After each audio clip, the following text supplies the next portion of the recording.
Very Bad Wizards is a podcast with a philosopher, my dad, and a psychologist, Dave Pizarro, having an informal discussion about issues in science and ethics.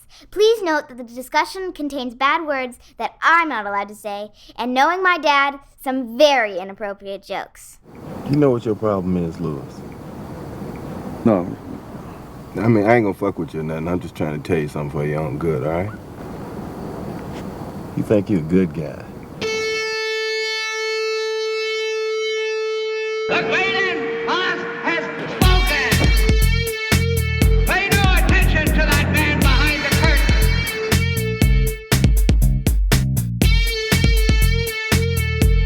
Who are you?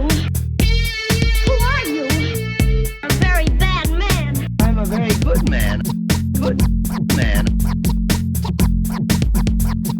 They think deep thoughts, and with no more brains than you have. Pay no attention to that man.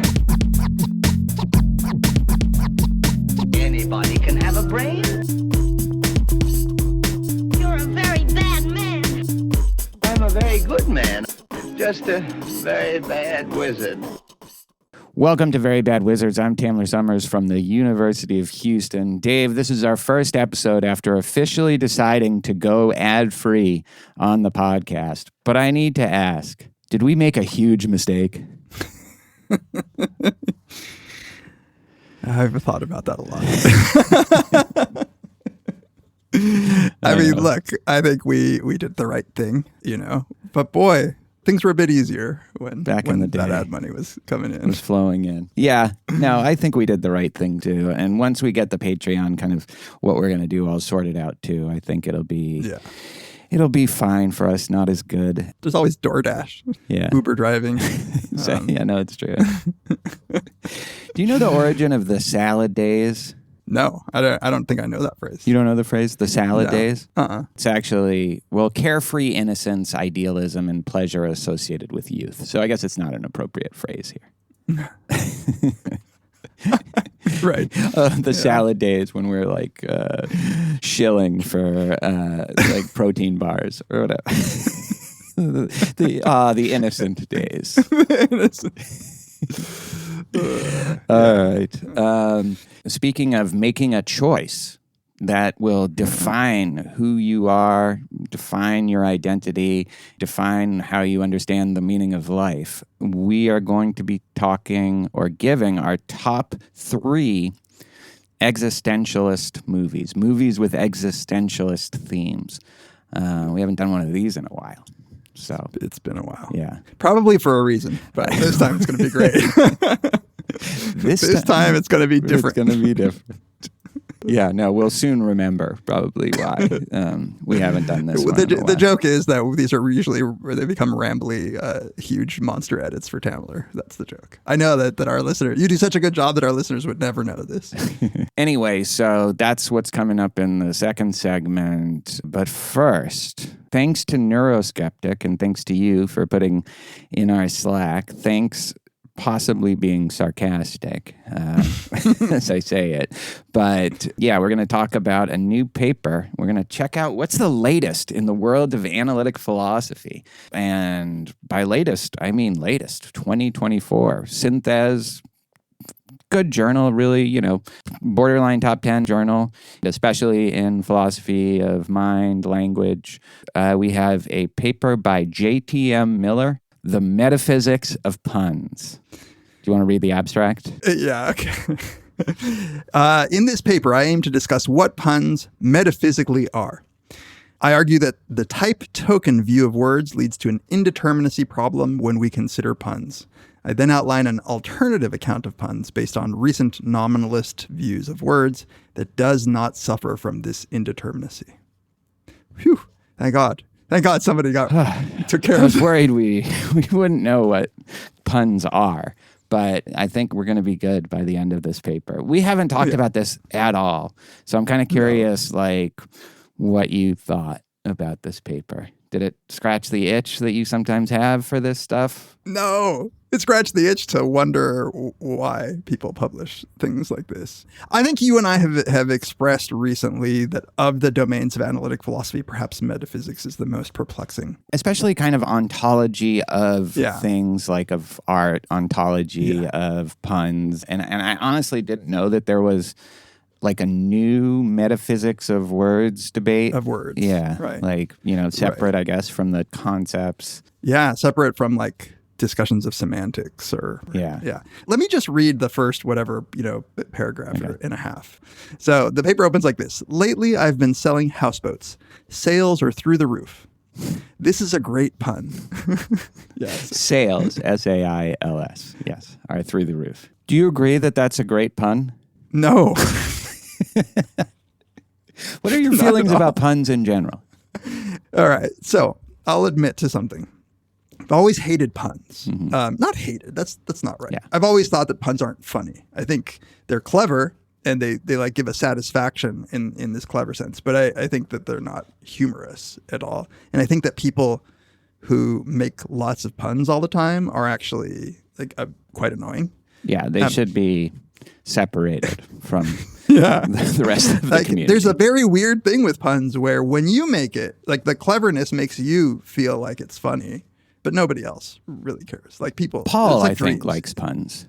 Does he? Maybe. And I feel like he does, but I don't make them really either. And so I don't even feel clever if I make them, in part because I almost never make them. Like there is a kind of joke that I will tell that I find funny in the telling of it that other people don't find funny, but puns is not in that category. Puns are not one of them. Yeah.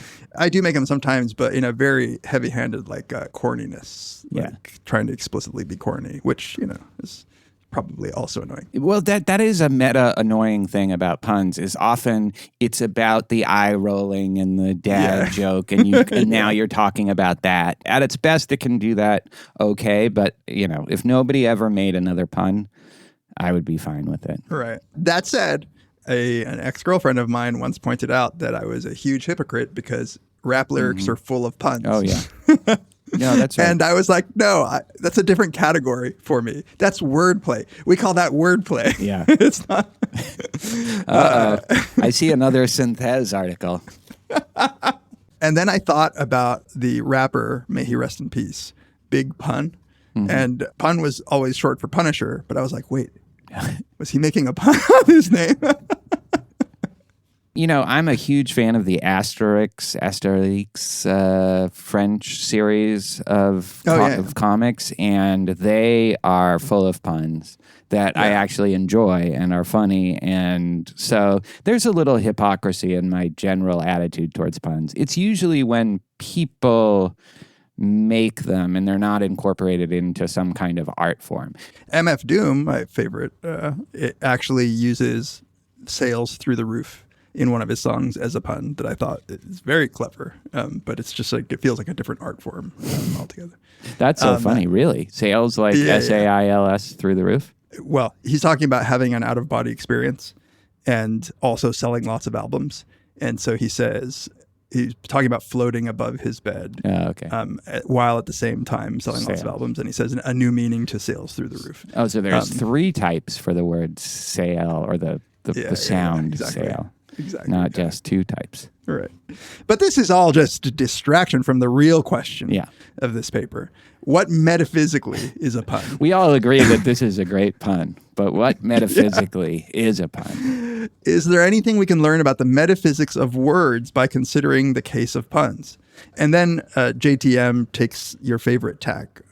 Speaking of sales, not much has been written that explicitly takes up this question. In fact, at least to my knowledge, there has been no work that explicitly considers what, from a metaphysical perspective, a pun is. Yeah. Perhaps this is not surprising. I was shocked, actually. But no, that's so funny that line, you will see the surprise that the author expresses that nothing has been written is correlated with the lack of actual surprise that a person, like an unbiased observer, would have. If you have to say it, And to be fair to this paper, it's not as much about trying to get to the bottom of what a pun is as much as using the example of puns to challenge certain views within the recent metaphysics of words debate between nominalists and, I guess, realists, but realists of a type token kind.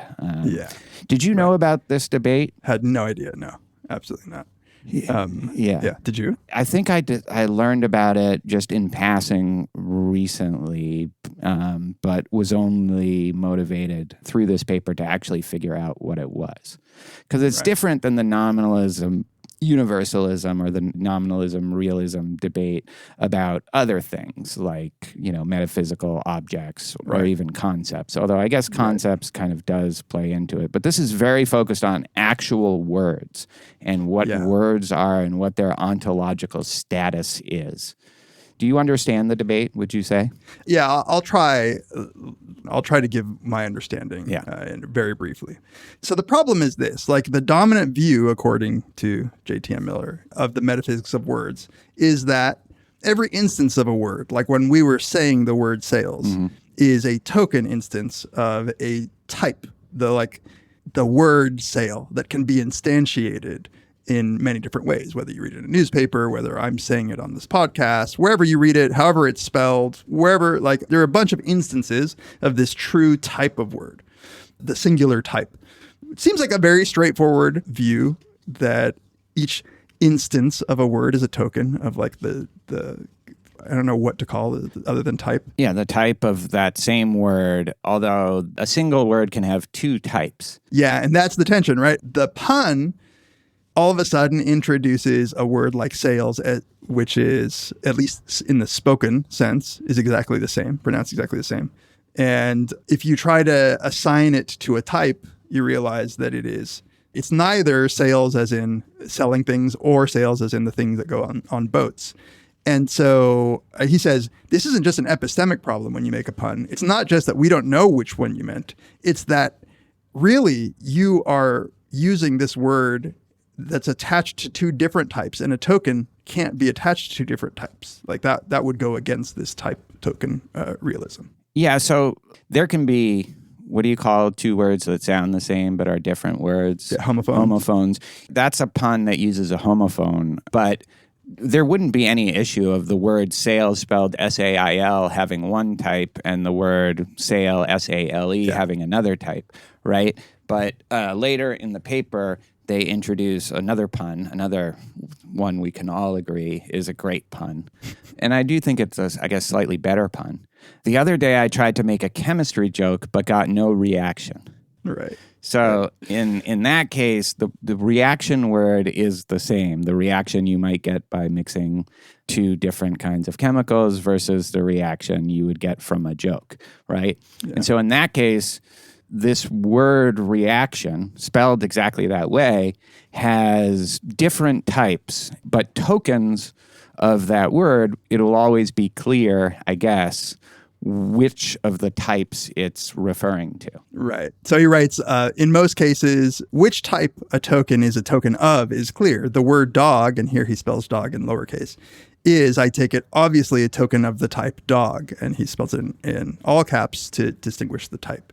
But in the case of puns, at least if we accept the ambiguity thesis also, a metaphysical puzzle begins to emerge. While in most cases it might be clear as to which type a particular word token is a token of, I argue that in the case of puns, it is not so clear. That is, I will argue that if we are type token theorists and accept the ambiguity view of puns, there is no good answer to the question of which type a word token, which is a punning element, is a token of. Yeah. Which at this point, I'm just like, yeah, isn't he just saying what puns are? I think so, but this is the thing. I don't think he's trying to, I don't know what the author's pronouns are here. He's a boy. I looked him up. He's a boy. It's a boy. All right, well, I didn't know it could be that simple these days, but apparently. So now, to be clear, I don't know if you agree with this. Like, to me, the whole metaphysics of words thing, as far as I understand, it doesn't seem to me to be not a pseudo problem? That's my biggest issue with this, which is like it seems as if this has created a problem that did not exist before merely because of the emergence of this new field of the metaphysics of words. And so because of that, it's supposed to have a tension. Puns give you this tension. So he says it's not just that we don't know which type the word token in a pun is a token of, but that it is metaphysically indeterminate as to which word type is being tokened in the case of a pun. Yeah.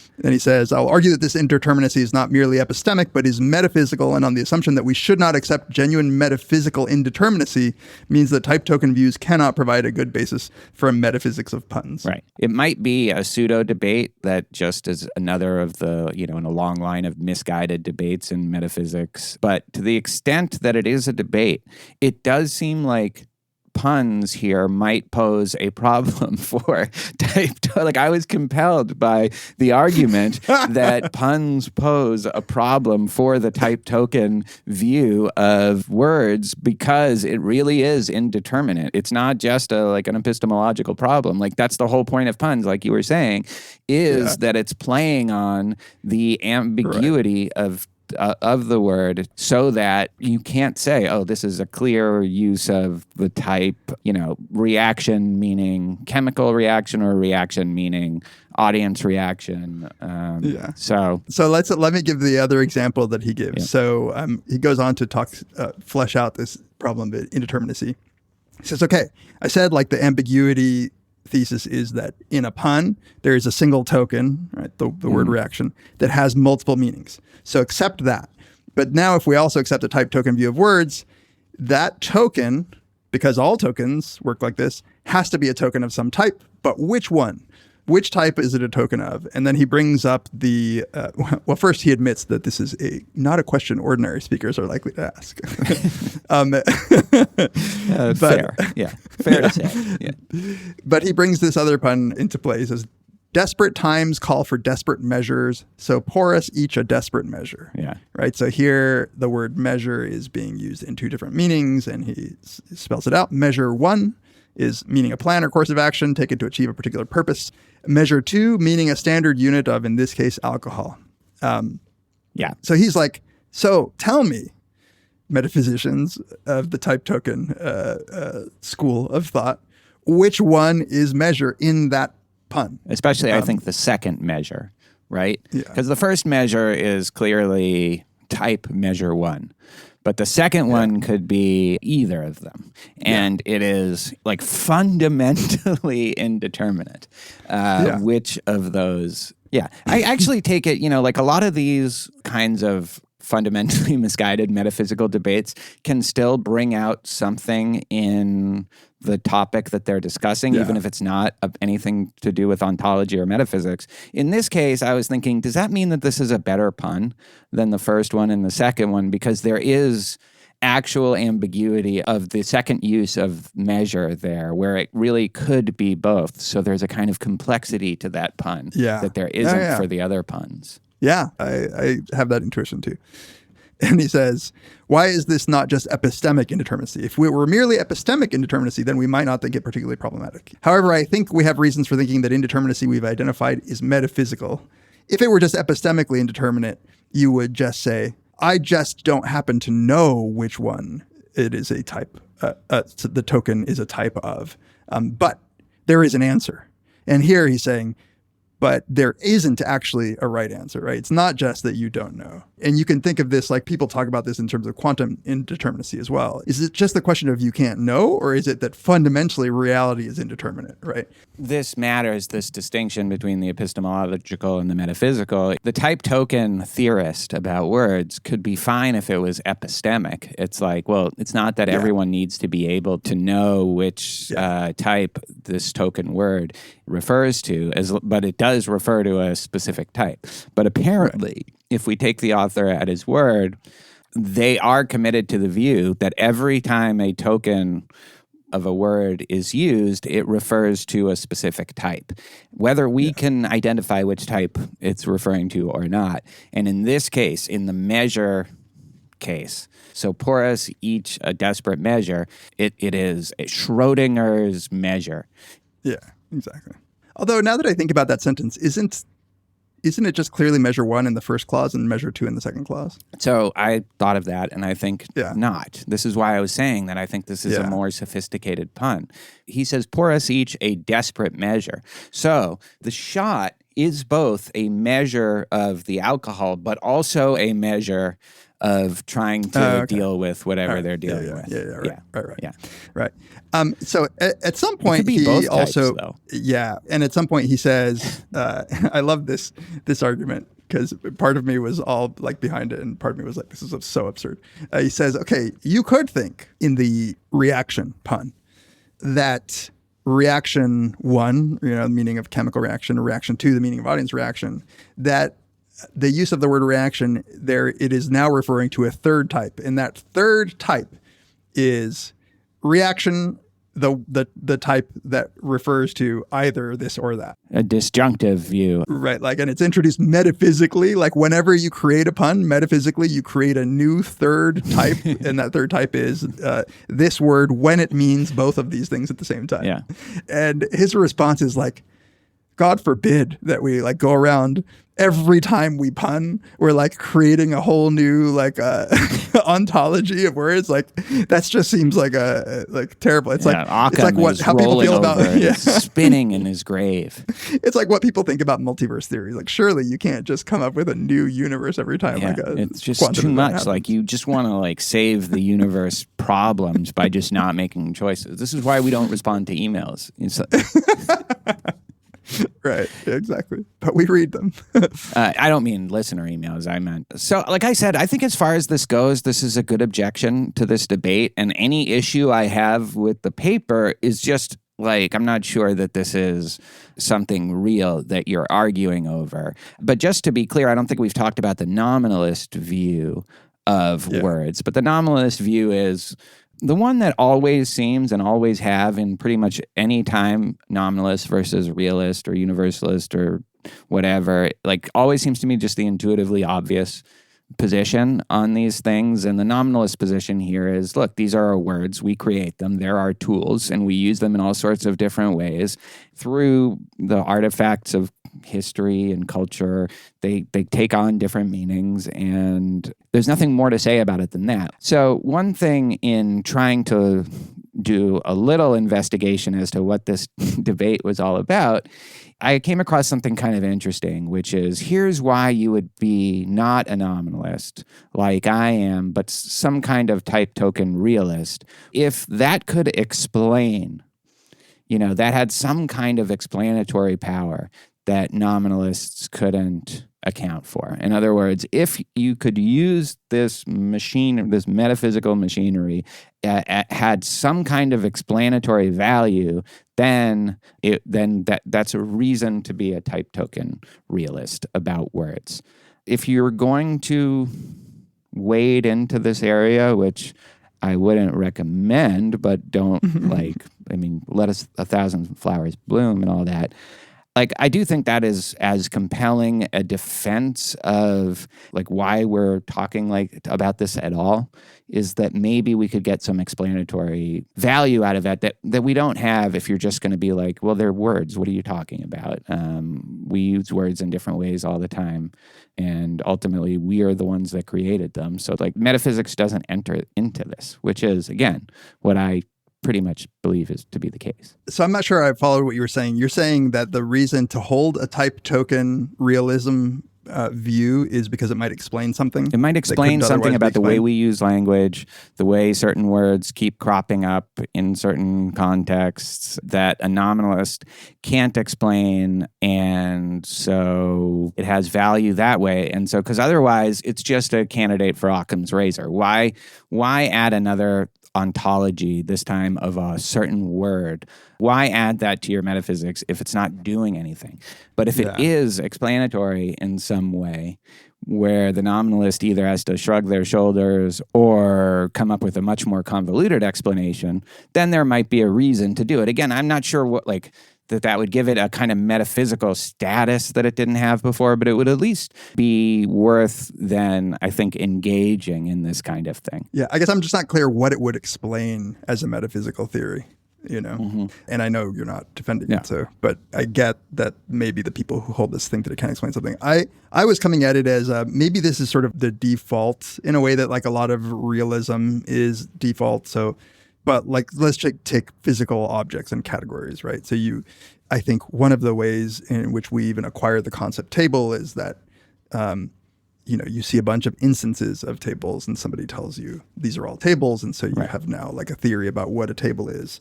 And if you are a realist about this, you think there really is a category of tables with an essence. Like that concept of table has some sort of like fundamental essence, and things can be instances of that table. But there's a reason he brings up Plato. Yeah. There is some sort of like form of what it is to be a table. Whereas the nominalist would just say, we arbitrarily assign words, these sounds to various things. objects, and like it's picking up on some similarity. But like there is such an inherent fuzziness to the way that we do this that it doesn't make sense to think that there is some true Platonic form of table. So like nominalism is sort of deflationary in that sense. Like it's like saying the category doesn't have ontological status.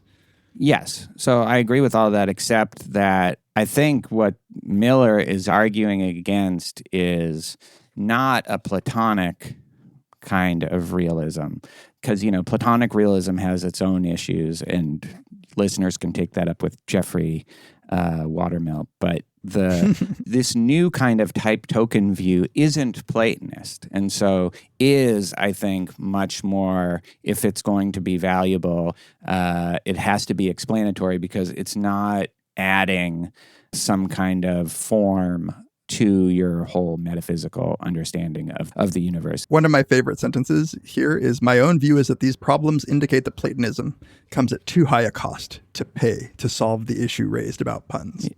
Yeah, right. But the point is, it could, right? It could solve it, but at the expense of adding Platonic forms to your ontology, whereas apparently this new type, which always is very suspicious, it's like property dualism versus substance dualism. It's like whenever there's like, oh no, it's not that crazy form of this thing. It's a way of doing that, but you're more comfortable with your naturalism. So I think that's the position that this author is arguing against, and they can correct me if I'm wrong. But with those positions, that's when I'm so convinced, initially at least, that this is probably a pseudo debate, because they don't even go whole hog in terms of like the realism that they're actually defending. And so probably it is a battle over words. But this is definitely a battle over words, so maybe it's appropriate. Literally. Word type 1, to be clear. I just want to read the sentence where he says, even if we insist that measure is a token of some new type, measure 3, this response would mean that every new punning event results in a new word being created, massively inflating the number of words that exist.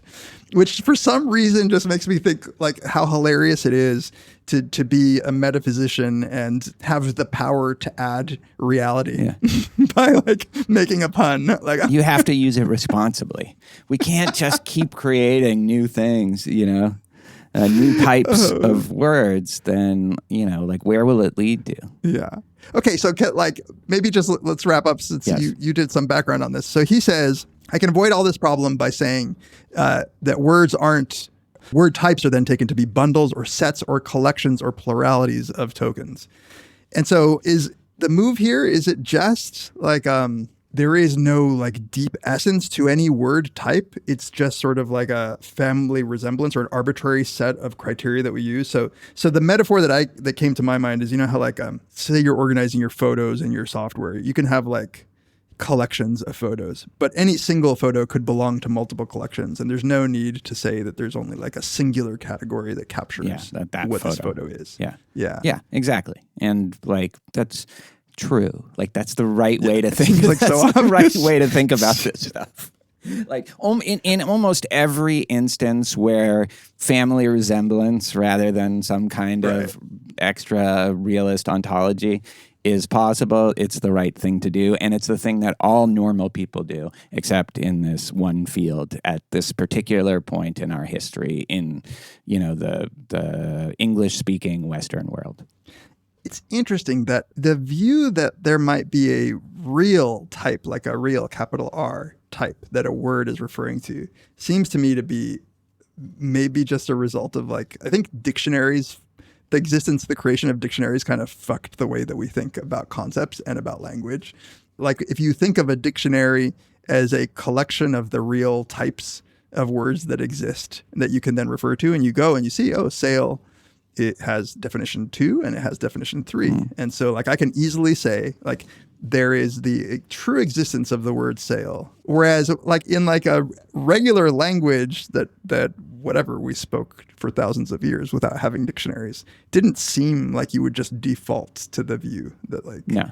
I mean, so this is Wittgenstein's point, right? Like if this stuff doesn't come up in everyday interaction, then it's probably not a real debate. But in terms of the dictionary thing, I do think it's part of why the debate has lasted this long. But there were no dictionaries in Plato's time. And when Plato came up with his genuinely realist, ontologically realist view of the various concepts, he wasn't influenced by dictionaries. I'm not sure what. I meant this for the metaphysics of words. Yeah, for the metaphysics of words thing. You're probably right. I mean, who knows what the sociological? It probably has to do with like vanishing jobs, like stuff to talk about. So everything just gets more obscure, and not just in philosophy, but we're a prime example of it. Like this, I don't want this to sound like a dig because this is just how academics works. But he does, when he brings up the nominalist account of puns, he says, nominalism is a family of views, but here for ease of exposition, I will focus on the version of nominalism I have outlined recently in a series of papers.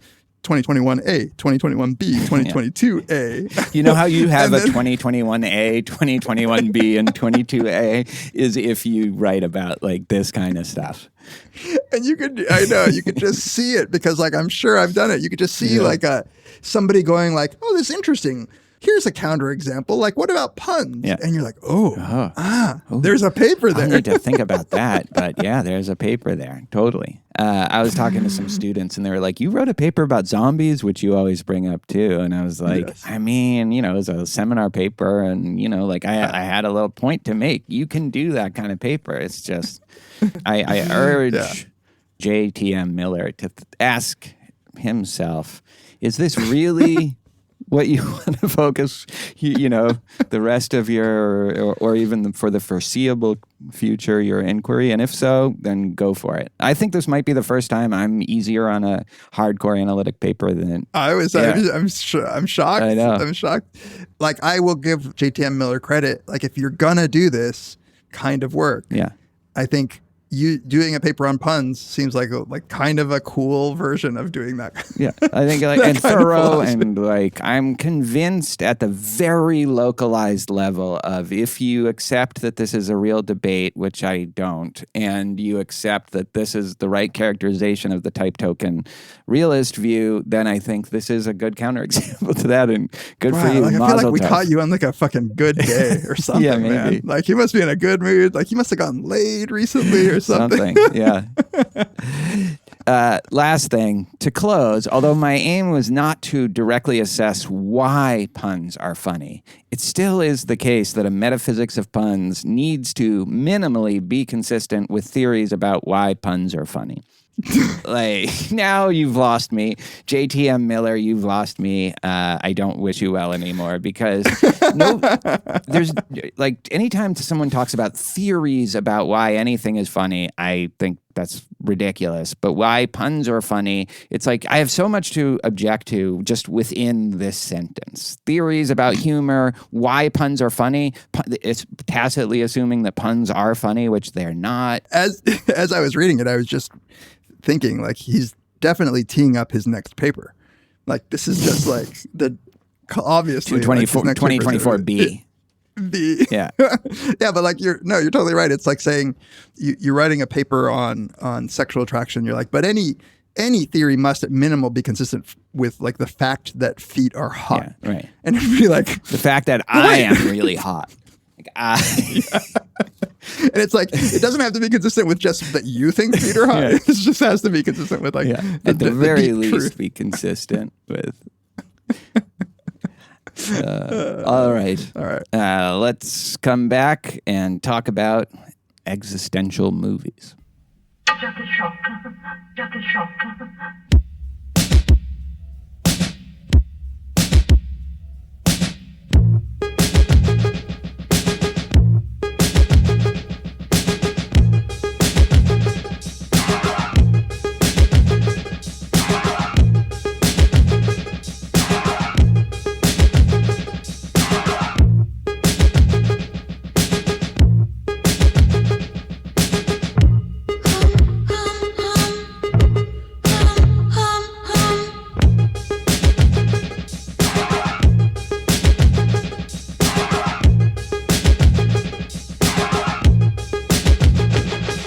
Welcome back to Very Bad Wizards. This is the time where we like to take a moment and thank all of the listeners who support us and get in touch with us, interact with us. If you want to email us at verybadwizards@gmail.com. Tweet at us at Peas, at Tamler, or at verybadwizards. Join the lively subreddit. You can follow us on Instagram, like us on Facebook, give us a 5-star review on Apple Podcasts to help other people who may not know about the podcast, but who might like it, find Very Bad Wizards. And if you would like to support us in even more tangible ways, we referenced our big announcement at the start of this show. And actually, Eliza, come over here. This is a teachable moment, I think, for an impressionable young college student.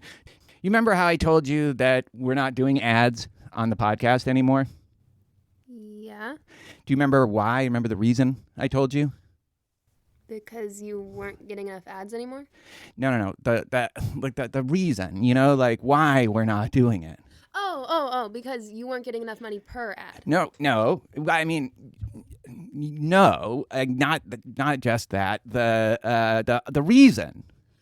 Oh, because you're just trying to drive up the price and you'll go back You know if what? you just get... Just forget it. Thank you. It's about integrity, right? It's about freedom of expression, which is under attack in this country ever since they canceled, Milo. I mean, look, we can't have some VPN company telling us that we can't talk about Fluffer number 2 and her outlier stats. We can't have Kratom.org telling us we have to put The Matrix at number 1 of our top 3 existentialist films. We have to be able to do this podcast our own way, and our Patreon patrons make that possible. And we have a lot of stuff cooking on Patreon and a lot of stuff that's coming your way very soon, including another Overton Windows for all of our bonus tier listeners. That will be coming out in just a few days. Recording with Robert Wright today. And the topic is going to be Israel-Palestine Part 2. We did Part 1. It was our first Overton Windows almost a year ago. And obviously a lot has happened since then. So we're going to talk about how the Overton window has shifted in the past year. And we have another Ambulators on the way too. Season 3, Episode 5, detailed recap. Of course, we are soon going to do the Denial of Death, which our listeners at the $5 and up tier have voted on for the listener selected episode. We're finally going to do the Denial of Death, and we'll see if Pizarro survives that.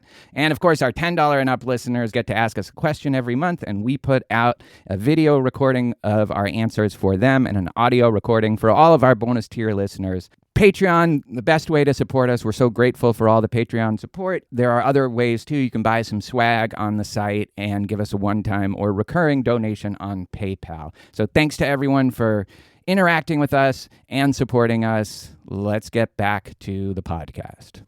All right, let's dive into our list of top existential movies. So, Tamler, this was your idea, but I think it's worth saying a little bit about what we mean by existential movies, because as you were pointing out when we were first talking about this, the term existential can be used to mean a whole bunch of things. It has many types. It has many types. There's a metaphysical indeterminacy. Sometimes people just use it to mean brooding. Or emo. Yeah. And so we wanted to focus at least try to focus on one aspect of existentialism, the one made famous by Jean-Paul Sartre, which is captured by the phrase existence precedes essence, which basically just means, human beings don't come into this world with an essence. There's no meaning granted to us. There's no instruction manual for what we should do. There's no identity even. Like there's no Yeah. essential identity that we have. Right. And so we have to make choices, and in some ways we're burdened by these choices. But existentialism, like I guess, unlike many of the popular accounts or what people think of as existentialism, it's sort of an optimistic take, which is let's create meaning. Once you realize that there is no inherent meaning, you build your meaning. I would even phrase it, and I don't know if this is optimistic or pessimistic, but there are certain choices that you make that don't just determine what you do, but determine who you are.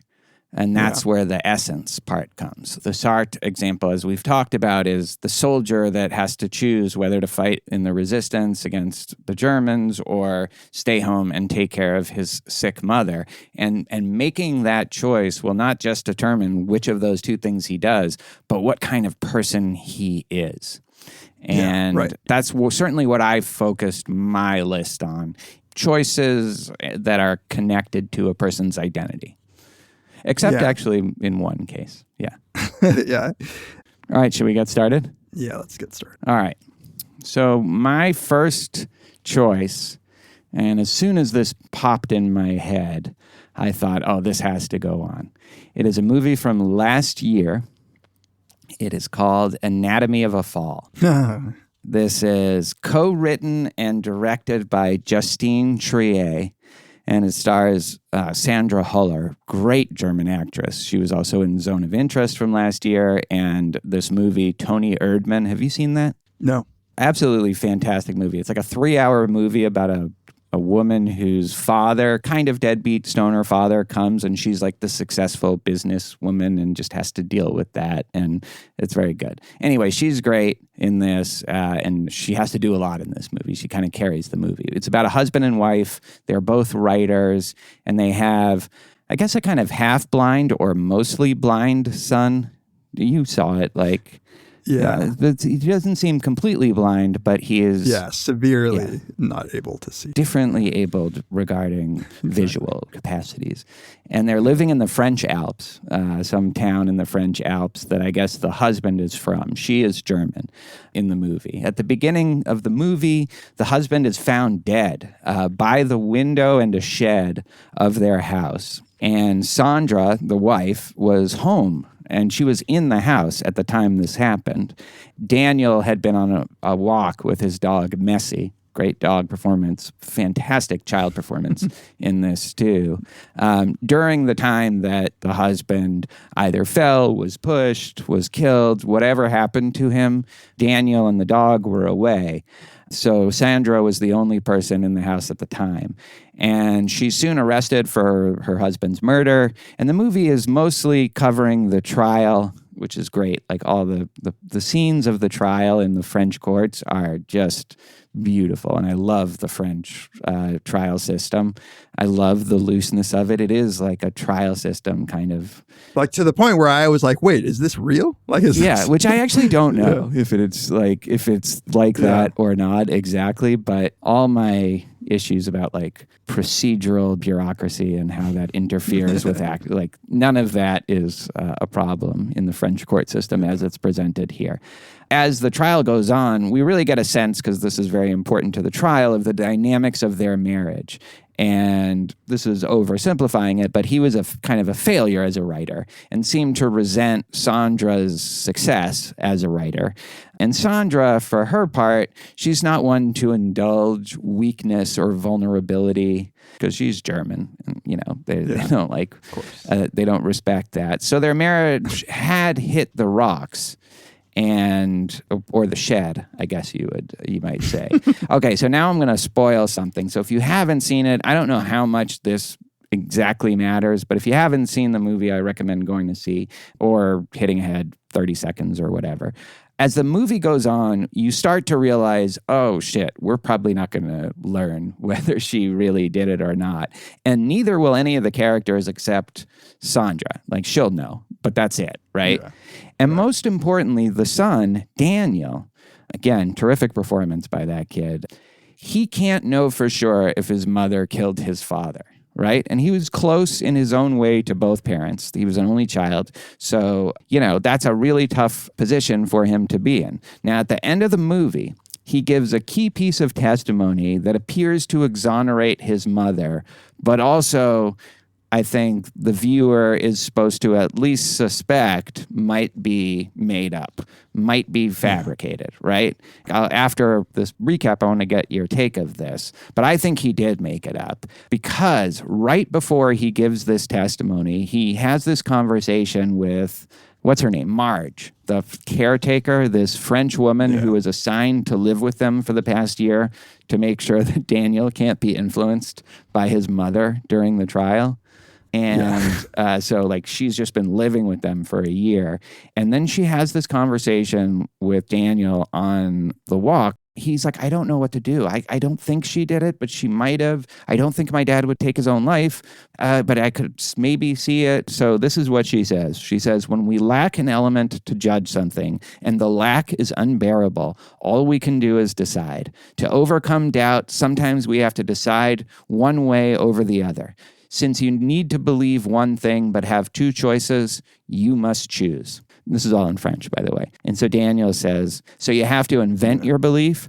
And Marge says, yeah, well, in a sense, right? And I think that convinces him, I have to decide which one I believe, and then I have to commit to it. And I have to commit to it to the point that I will fabricate my testimony to get my mom to not go to jail for the rest of her life for killing my father. And then I have to believe that. He is making a choice to be the son of a woman that didn't kill his father. I think that's the interesting advice from Marge. Yes, this is open, right? We don't have the element to judge this, so you have to choose it, not because you have some new epistemic advantage, but just so that you can become something. Either the son of a woman who murdered his own father or the son of a woman who didn't, and his father took his own life. You have to make that choice. And who are you going to be?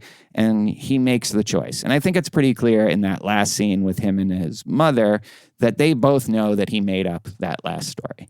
I think so too. Yeah. Well, first of all, great movie, obviously. I loved it. Whether or not, she did it, I think it's clear that the story was made up. There's another thing that I love about this movie, which is that we also have to decide. Right? Yeah.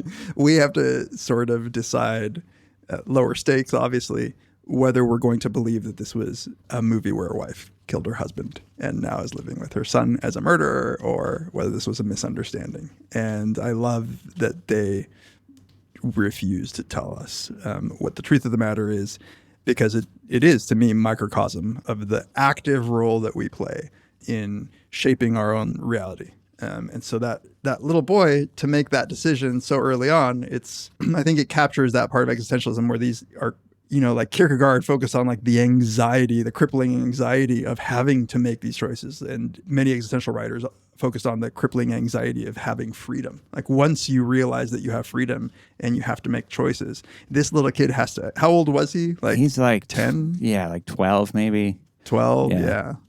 Has to make a life-defining decision at that early age. And I think he's right to draw the implication that if I decide she didn't do it, then I have to concoct this bogus, fairly heavy-handed kind of hint that I just remembered a year and a half later. Right, it contradicts. Yeah. And if we ever do a deep dive on this movie, we can talk about some filmmaking choices that make me pretty convinced about that aspect.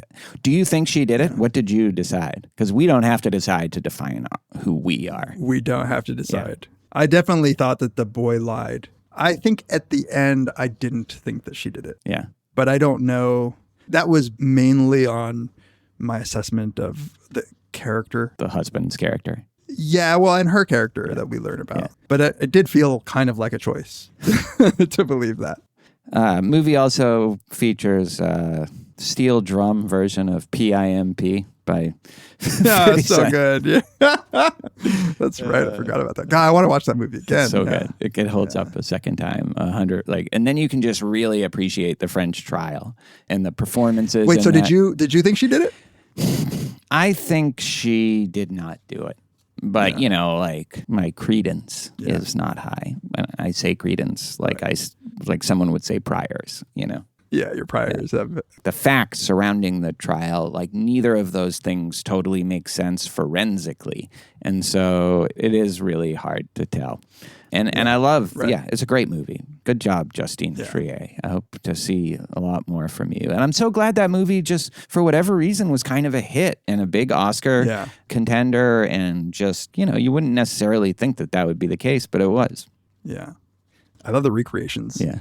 Of the little scenes. Like that added a little bit of just a satisfying sort of forensic analysis, and the experts are disagreeing with each other. And every time I'd be like, oh yeah, that totally makes sense. And then they would argue, oh yeah, that also makes sense. You're totally right how it is a great, like it illuminates how much we shape our own reality through these kinds of choices, sometimes less conscious than others. But yeah. All right, what's your first one? By the way, I feel that we need to say that we explicitly excluded movies that we've talked about on the podcast before, because a lot of them turn out to be great examples, I think, of existential movies. And I, they were eliminated from my repertoire is not as big as yours. Yeah, and we picked ones that we either knew the other one had seen or that we were pretty sure the other one had seen. Right, and at the end we can go through maybe just if we have time a few. So mine is Blade Runner, the original. So Blade Runner, 1982, Ridley Scott, sci-fi movie based on Philip K. Dick's story Do Androids Dream of Electric Sheep. Set in the dystopian future of 2019. And it follows Rick Deckard, who's a retired police officer who is referred to as a Blade Runner. In this future, there are robots like android replicants that are bioengineered just to do labor, who look and seemingly act exactly like humans. And so Deckard's job Harrison Ford's job is to track down ones who've strayed illegally away from their job. Yeah. They've gone rogue. They only live for 4 years. And this gets to kind of the heart of what I think of as the existential theme. So the replicants, again, indistinguishable from other human beings by most people, only live for 4 years. And so they don't have a lot of time to develop specifically any kind of emotional maturity.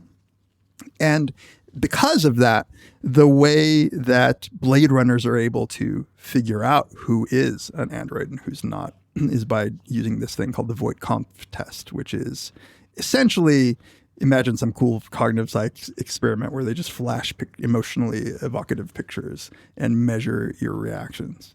And based on the emotional reactions of the human or the replicant, they can tell. An analog to a test that you would do to determine where someone is on the psychopath exactly scale. Right. Yeah. Exactly. Yeah. So there are a lot of existential themes, I think, in here. I mean, because one of the primary questions ends up being, is Deckard actually a replicant? Because they have memories programmed into them. And so there are characters who do not know that they're replicants. They think that they are humans. How do you know you're not a replicant? I don't. It could, all of my memories could have been implanted yesterday. Yeah. And the key scene to me, the key piece of this story that resonated existentially with me was that there is this group of replicants that Deckard is hunting down. And one of them, played by Rutger Hauer, it seems as if he has developed a sort of emotional maturity. He has made the choice to live the rest of his life, even if it meant that he was going to have to escape. He was going to embrace the short life that he had and essentially live the life that he wants to live. Replicants are considered sort of they don't have the same emotions, they don't have the same moral code, they're a threat.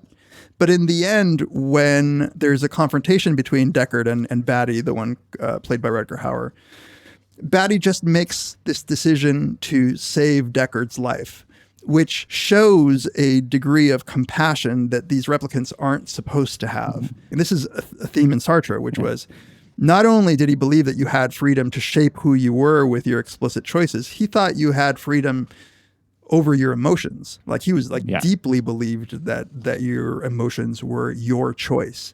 And for Batty to have this moment where he chose, despite knowing it was going to mean his death, that he chose to show compassion. Well, he's going to die anyway, though. He's going to die anyway, yeah. But Other ones would have just been like, well, fuck you, we're dying Yeah. together, right? And then he gives this very touching, apparently extemporaneous ad-libbed speech at the end. So, in other words, whereas the existence precedes essence is often described as, by Sartre, he's like, imagine this like whatever cookie cutter, I think, like something that comes with instructions, something that was designed by humans for a function. Replicants are exactly that. But nonetheless, a replicant who was designed to serve a specific function through their own choices was able to create a life that superseded, that stretched. Transcended, yeah. Transcended the programming, yeah. Yeah. And then you get this hint in at least one of the cuts of the movie that the person who we've come to follow, Deckard, the Harrison Ford character, may himself be a replicant with implanted memories. And that, I think, sheds extra light on what he thought of himself as human with choices. Yeah. In Blade Runner 2047, wasn't it? 2049. I mean, wasn't it kind of confirmed that he was a replicant? Yes. But I guess not one that dies after 4 years. Right. All right. Good choice. A little basic, but a good choice. Yeah, I knew you were going to think all of mine are basic. So, but thank you for encouraging me, even when I'm come in insecure about my film choices. Thank you for making me feel I'm actually that. kind of surprised. I thought you would go, because usually your thing is I'm just a caveman, but then you'll come in with something pretty obscure and artsy. Yeah, the problem is that I had ones that I had no idea whether you had seen, and you may not have seen. So I had what the common denominator of films that we've seen is actually probably the biggest constraint. All right, well, I have a tie for my second, but I know you've seen both of these. So you're saying that you have four films on your list. Well, so these were going to be the only other two I had, but then I realized they were too similar in slightly different ways of making the kind of the point. So I'll tell you what they are first. Double Indemnity, the great Billy Wilder film, and Locke, the Stephen Knight film. It's both about men who are like, and this is, I think, a common feature of a lot of these kinds of movies, people who are very committed to being good at their job. And that's a big part of their identity. But then they have to make a choice extraneous from that, and that will determine something else about them, but will also affect the way that they interact with their job. So in Double Indemnity, he's an insurance salesman that makes a choice. In this case, I am going to commit insurance fraud and murder to be with this woman. And I'm going straight down the line. Like, once we're on this train, we don't get off until the last stop. That's a big thing. But the one I'll talk about, I think probably people have seen Double Indemnity. I'll talk about Locke, because I think this is a really interesting movie that we actually talked about doing at one point, and maybe we will. Yeah. So this is written and directed by Stephen Knight. It stars Tom Hardy, and Tom Hardy is the only actor to appear visually in this movie. It takes place almost entirely in his car.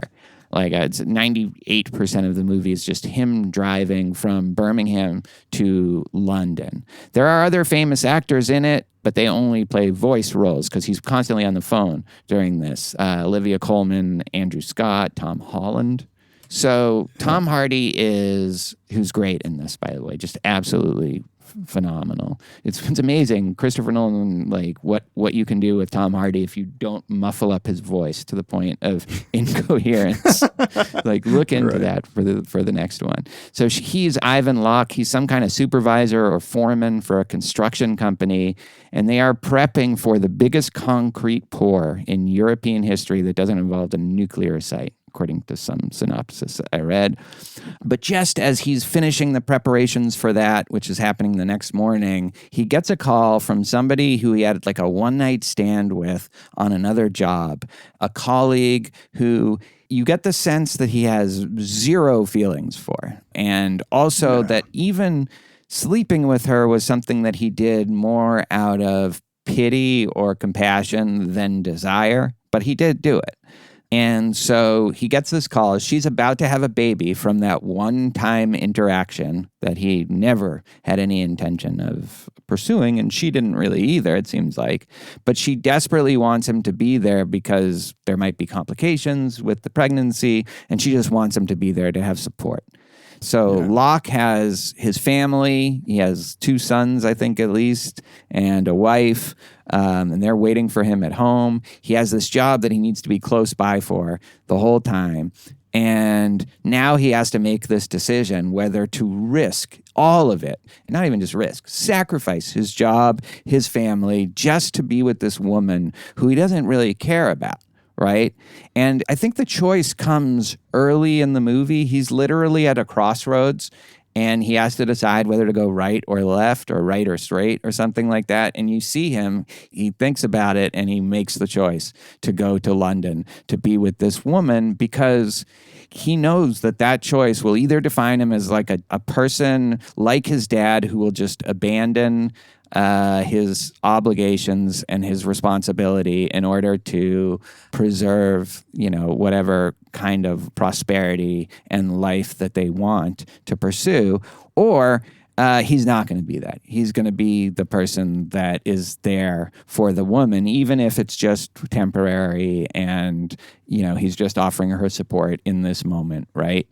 So the movie is him driving to London. He's made the choice, and he has to make sure the job goes okay because there's complications with that he has to deal with, and talk to his family, who is like his sons are waiting to watch a soccer game, a football game, and basically he loses his job, he loses his family, or at least that's the sense we get at the end of the movie.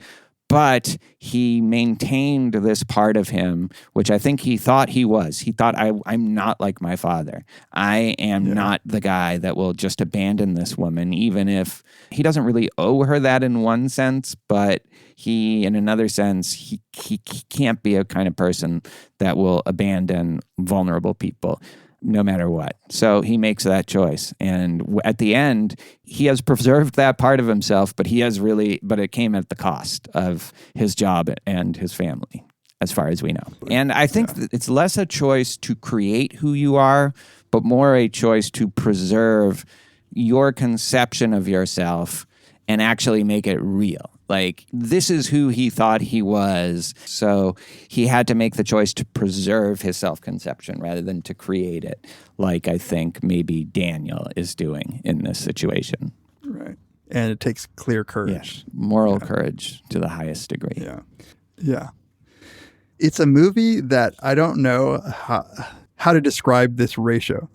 The description of the movie and how it's filmed, the structure of the movie, and how good it actually is a huge distance, right? You can't, I feel like you tell people this is a movie where it takes place with this guy talking on his cell phone about these events that are going on in his life in his car. People are like, really? Why should I watch that movie?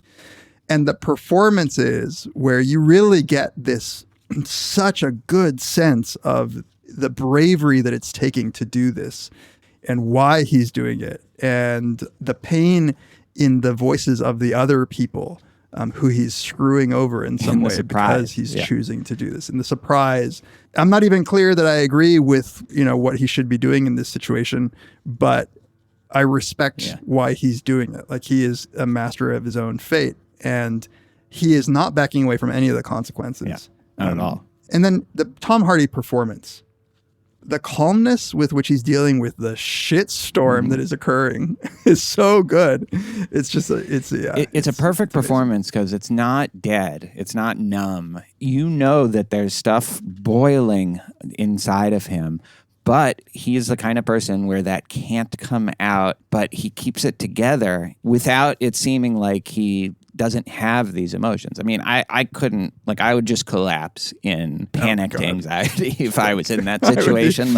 Even just any of them, and then putting the both of them together, the concrete pour and your family crisis, But it's a great performance. It's a gripping movie. It really is. I know it's about a guy in his car, but it is fully compelling. I taught this in a class, and nobody was like, why are we watching this? Everybody is hooked to this movie. I don't know anyone who's watched this and hasn't liked it. No, yeah, absolutely. All right, I'm going to continue with my basic theme for you. My next choice is another sci-fi film, Gattaca from 1997, directed by Aaron Nickel. I assume you've seen Gattaca. I have, yeah. Right. Yeah. So, like, I get that your movies are about these like individual choices, but like this movie really is just about a big theme that it's trying to address. So this is set in a future where most people are genetically engineered. So there's a society where basically anybody of worth is called a valid because of their genetic makeup, and people who are genetically inferior get shuffled into the category of invalid, and they can't do a lot of things. So the story follows Vincent Freeman, who is an invalid, who has this sort of like a dream of going into space, but he knows that he would never get chosen because of his genetic inferiority. But the kid has heart. So he organizes with Jerome Morrow, played by Jude Law, somebody who is genetically fit, but who has been in a terrible accident and is now disabled. He basically takes on his genetic identity, and he lives his life as a lie, lying about his genetics, constantly having to hide that he is an invalid in order to meet these goals. Now, the movie starts basically with Vincent Ethan Hawke as a child being sort of the genetically poor one, getting in a swimming race with his brother who is genetically superior, and always losing until one day he finally beats him despite his genetic inferiority. And the day that he finally beats his brother, he reveals that the only reason he was able to beat him was because he never planned on coming back. So Vincent makes it to space, almost gets caught, and I think dies at the end, but the movie doesn't quite tell us. It's on the nose. I know. I don't like. I saw it when it came out, but I don't remember it. So I don't remember okay. that ambiguity as to whether he died or not, or really. Like I don't. I don't remember very much about. No, it. it's not explicitly said. He has a heart condition that's supposed to kill him by the age of 30, and in the very end, when he is getting to go into space, he sneaks by. He almost gets caught, but there is a real big choice that is made by the security guard who's scanning him, who realizes that he's an invalid, genetically invalid, but he has a son who is also not genetically superior. And because of his son, he decides to let Ethan Hawke's character nonetheless go into space and do it for all the inferiors. And you really get the sense that much like his strategy for having defeated his brother through sheer will was to never have a plan for swimming back, that his trip to go into space was his ultimate dream and that he wasn't planning on coming back either. And then the Jude Law character, who has donated his genetic material to Ethan Hawke the whole time, in a very nice ending scene, steps into a furnace and kills himself so that there would never be evidence of his genetic material. So this movie really is, I think, overly optimistic, given my views about what these genetic constraints. You're a genetic determinist. Yeah. But it's one of sheer like desire and will to shape your life in the manner that you want. And I think it nicely fits with the way that we're thinking about existentialism. Yeah. Cool. All right. I just don't remember that movie, so I don't have that much to say about it. Not really, no. I just remember the basic premise, and that's it. I don't remember the first thing that happened. I don't even remember disliking the movie. I remember thinking it was fine, but then I never thought of it again until you brought it up. By the way, it's Aaron Nichols, the director, who also did the Truman Show, I believe. Another high concept movie that you see on a lot of these lists, actually. Yes. Is that going to be your number one? Is it really? No. Okay. No, but I don't think that you'll care for my number one either. Yeah. Your list. I liked Blade, but I think you're taking this the wrong way when I said it was basic. Well, Blade Runner, yeah. I mean, are you saying I'm defensive? A little bit by that type. I'm a nominalist about words. All right, my number one actually goes with a more popular understanding of the idea of existentialism. It's not exactly about a single choice like my other two movies. So this is Night of the Hunter, a 1955 gothic thriller, just weird thriller, written by James Agee, the novelist. We brought him up last episode. Directed by a very famous British actor, Charles Laughton, This was his only movie that he directed, and it's a total masterpiece. Like I think it's one of my 10 best movies that I've seen, but was not really well received either at the box office or by critics at the time. And then he died before people started to realize what a masterpiece it was. Stars Robert Mitchum and Shelley Winters and 2 kids, Sally Jane Bruce as Pearl and Billy Chapin as John. One of the weirdest kid performance movies, Anatomy of a Fall, that's just a really good, just well acted performance. But when you look at Sally Jane Bruce as Pearl and Pearl's performance in this movie, it's just I don't know what that is. I don't know what was going on behind the scenes. I don't know what this little girl is like, but holy shit, that performance leaves you unsettled from the get-go and throughout. Yes. It's definitely a weird kind of 50s kid actor performance. Yeah, but just turned to a different frequency and level that, Yes. but you're right. It is of that kind of performance that you would see on 60s TV shows. So the central character is played by Robert Mitchum, who has come to steal the money of this man who was in jail and confessed that he had hid this money. He decides, I am going to go to this town. I'm going to steal that money, and pretends to be a reverend. And for all we know, he could be some kind of reverend.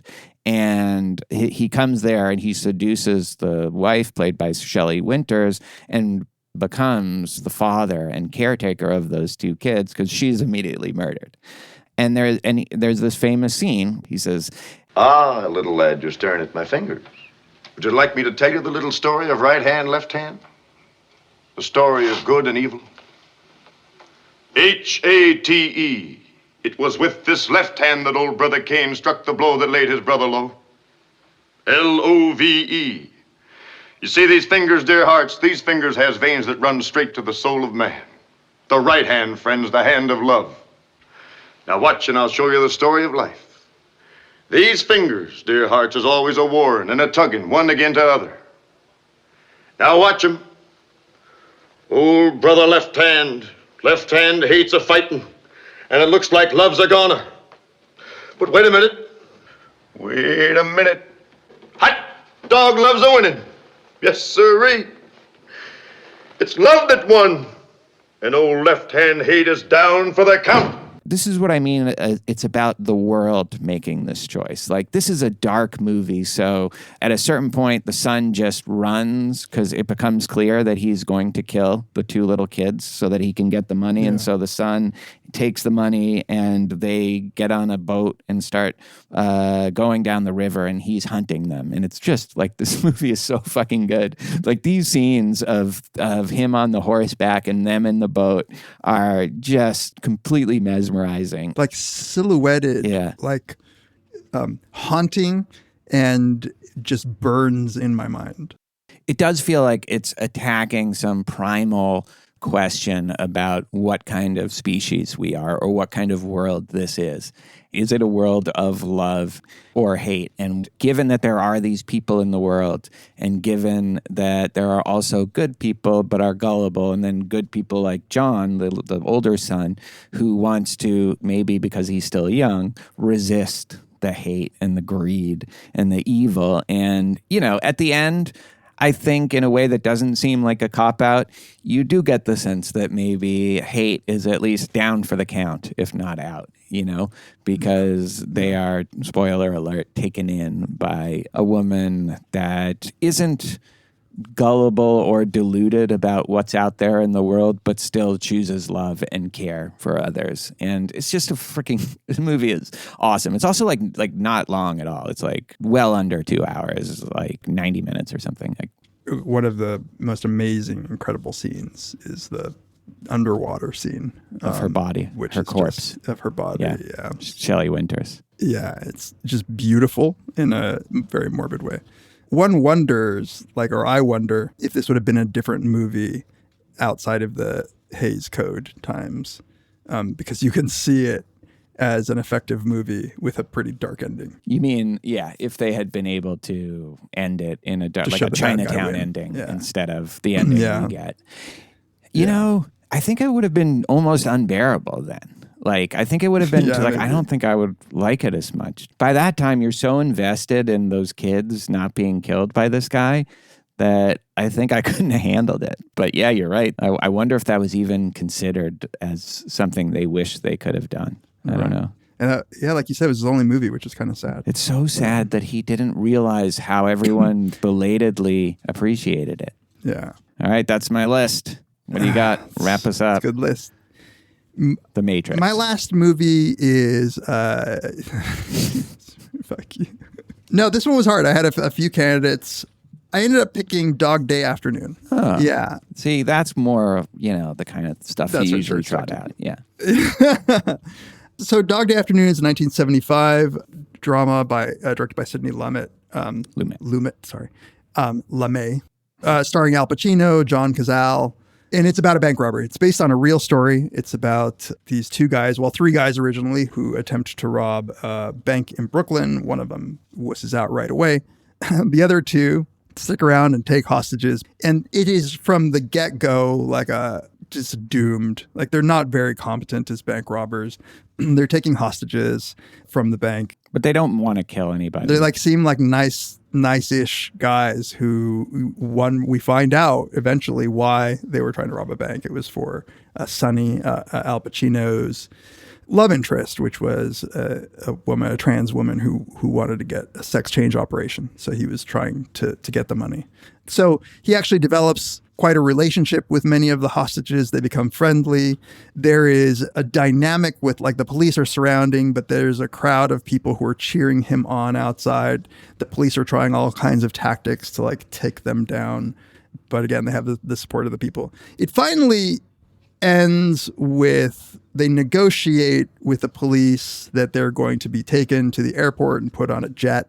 And also, he demands that pizza be brought for the hostages because he really cares for the hostages. And it turns out to be a ploy, right? It's a trick by the cops. They end up getting to the airport. And at the very last minute, there was a hidden revolver that one of the cops had. He shoots Sal. Sonny ends up going to prison for 20 years. The reason I chose it is because this is a decision that Sonny, the Al Pacino character, makes. He makes a bad decision. He made a decision that ended up drastically altering the rest of his life. He had to face the consequences. He is a good guy. He's trying to be good to the hostages. He presumably, ostensibly had good reason for trying to rob the bank. You could tell he's a good guy. What this illustrated to me was that the world sometimes has plans that no matter what you choose, you're not going to win. Even his identity as a gay man or somebody who is in love with a trans woman, his desperation to get the money, his good treatment of the hostages.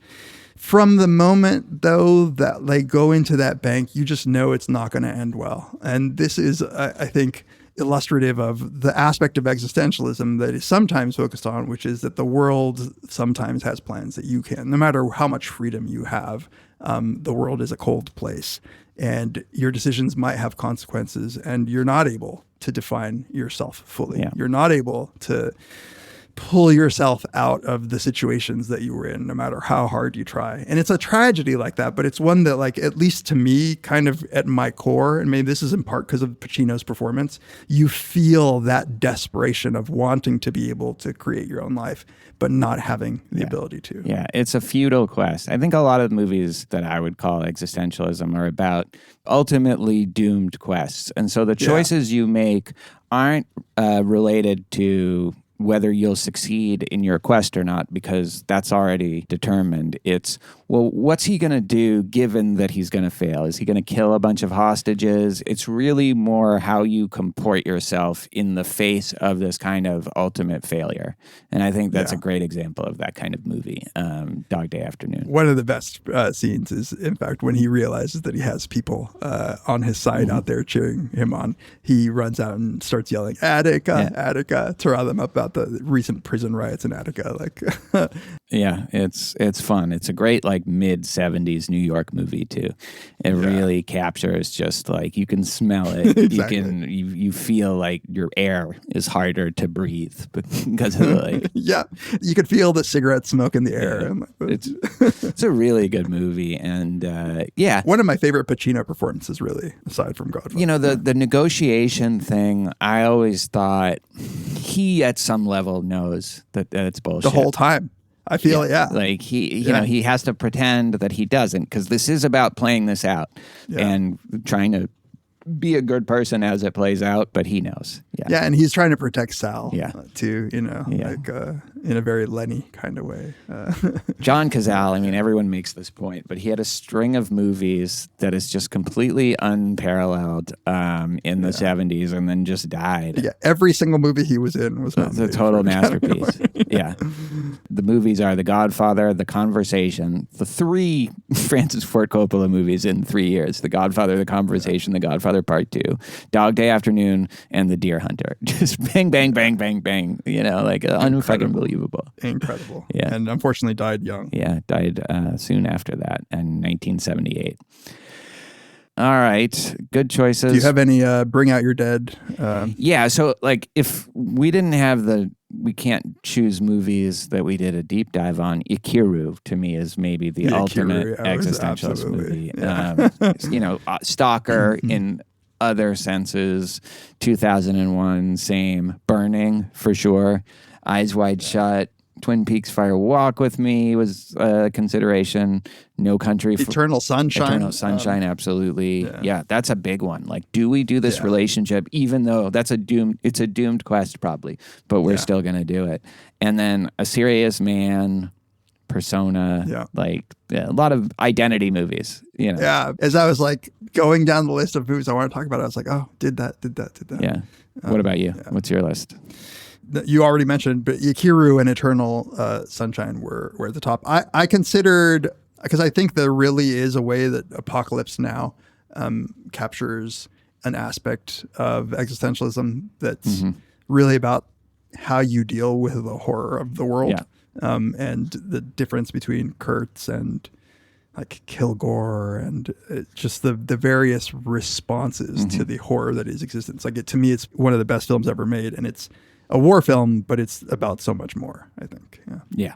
No, we should do an Apocalypse Now. I would deep be dive. So we could do we could also do Hearts of Darkness. Both like of those. a twofer. Yeah. For sure. I just watched that again recently, actually. It's so good. Yeah. All right. Well, that was fun. It's a little back to the old days. Top 3, top 5. I can't believe we used to do 5. Did that just take 8 hours? Like, how did that work? I think we were just quicker. Yeah, probably. All right. Join us next time on Very Bad Wizards. The great boss has spoken. Pay no attention to that man behind the curtain.